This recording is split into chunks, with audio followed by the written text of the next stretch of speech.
Salam berjuang-juang. Nah, di Bapak Turang Rasenina, semoga kita semua sehat, tidak kekurangan satu apapun, dan masih bisa bersyukur dalam keadaan apapun. Amin. Hai, selamat sore, apa kabar kalian semua pemirsa? Saya harap kalian semua baik-baik aja di sore hari ini ya.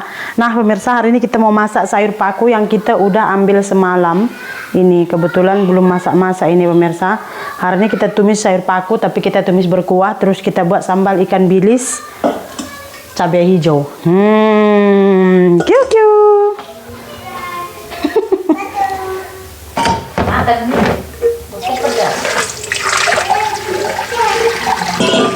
Ini kita cuci dulu ya. Ini karena semalam masih tertutup di bawah bakul, jadinya udah banyak juga yang terbuang pemirsa. Ini mau saya taruh hari ini belacan. Sebenarnya kalau tumis paku ini lebih enak dia kering ya kan kak? Dia kosong paku. Combrang. Iya. Cepoka. Enak. Ikan bilis, mantap. Aku taruh kecombrang ya. Iya. Ikan bilis. Malam saya udah beli ikan bilis pemirsa. Banyak kali plastik-plastik doang.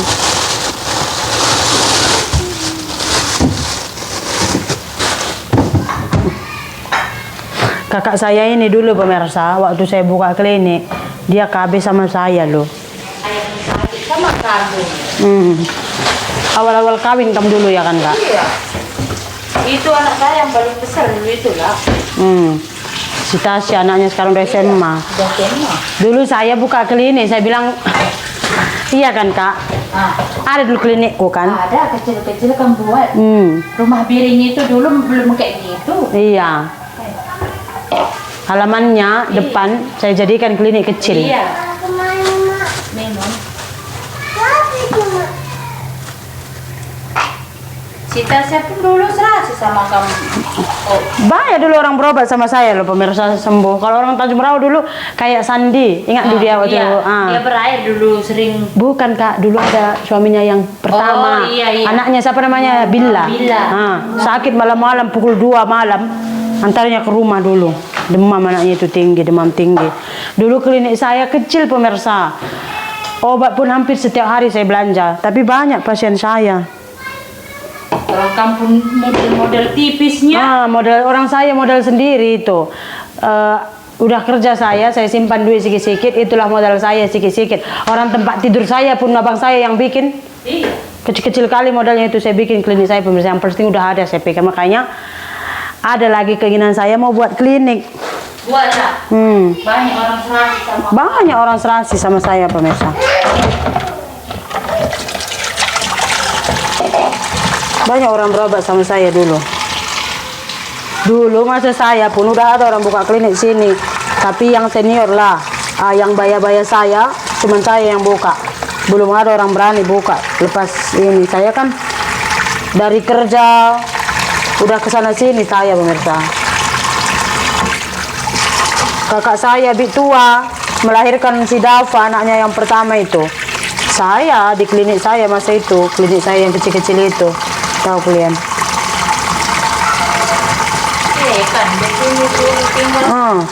Masa itu dulu sulit kali dia, nggak ada uangnya untuk biaya melahirkan pun. Balik dia ke kampung, saya yang nolong dia melahirkan. Nggak bayar 1 sen pun. Kakak saya itu, masa itu saya belum kawin lagi kan, buka klinik saya.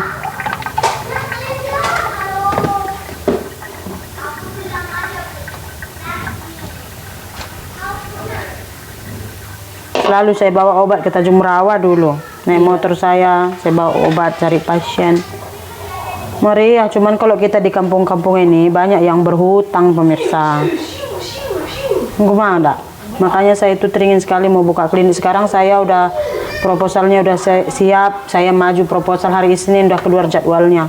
Hari Senin saya ujian proposal, lanjut nanti buat penelitian, skripsi, graduation. Makanya kemarin waktu saya cerita kemarin kan ada yang bilang saya kayak nggak mungkin saya pernah buka klinik. Saya pernah buka klinik. Cuma mungkin sebagian saudara saya itu nggak tahu gitu, makanya mereka bilang nggak pernah. Saya walaupun begini, yang saya obati banyak sembuh loh, banyak sembuh. Kata orang tangan saya dingin, makanya. Saya belajar sunat, menyunat itu waktu saya dinias sama bibi saya. Jadi saya itu sama bibi saya dulu tinggal. Nah, bibi saya dulu dia ambil diploma, dia dulu D1, jadi kuliah lagi dia ambil D3 dulu. Jadi dia itu kuliah seminggu 2 kali. Dulu belum ada online seperti sekarang. Sabtu Minggu dia Jumat Sabtu dia kuliah, pulangnya malam. Pas kalau di Nias itu walaupun di sana itu 80% Kristen, tapi semuanya sunat gitu. Jadi pas libur Natal tahun baru mereka akan cuti dalam hampir sebulan gitu. Nah, masa ini mereka akan sunat semua yang laki-laki. Jadi masa itu saya cuman gini pemirsa. Ada orang datang ke klinik sunat. Terus kata bibi saya itu, "Ayo tengok ini. Kusunat orang biar kau tahu nanti," katanya.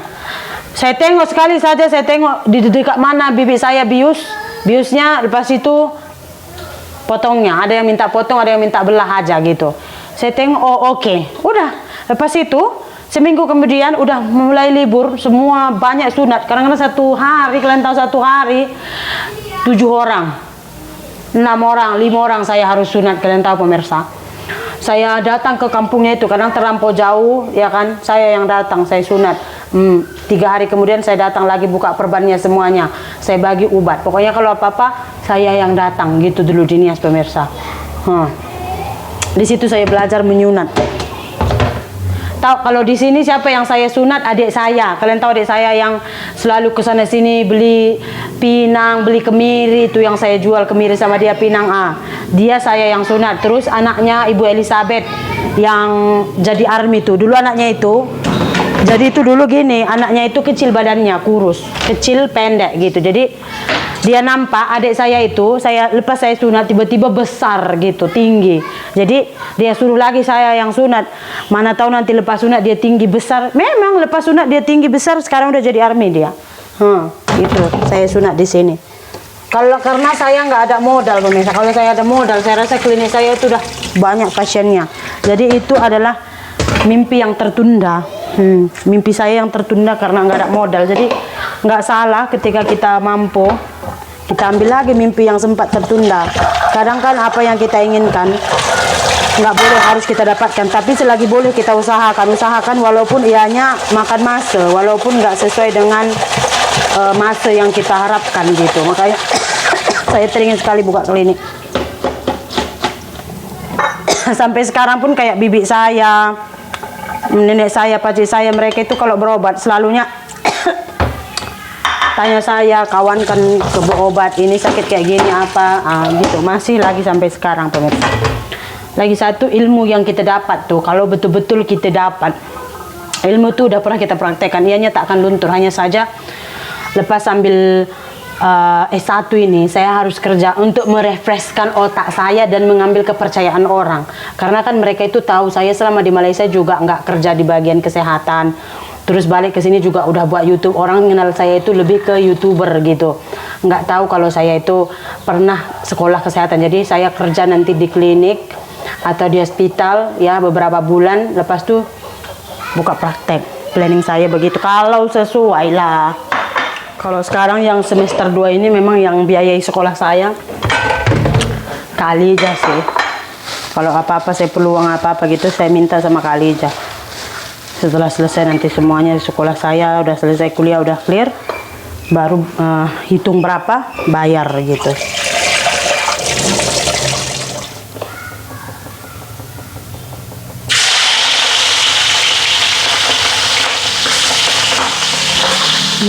Oke ya, kita masukkan cabai hijaunya.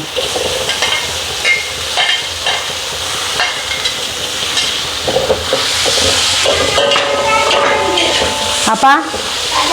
Kenapa? Wah, apa mikro ini?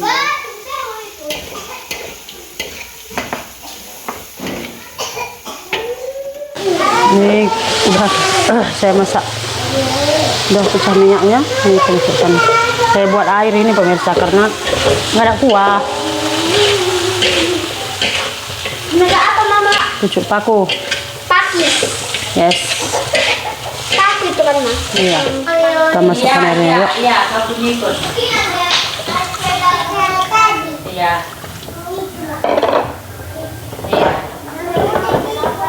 Iya. Ini di lauk kita ada ikan bilis sambal cabai hijau sama tumis pucuk paku. Dah. Ini nggak ada yang pegang rasa cili api. Tak tahu rasanya apa, saya pun nggak makan. Oke pemirsa, video kita untuk hari ini sampai sini saja ya. Terima kasih banyak. Jumpa lagi video berikutnya. Bye.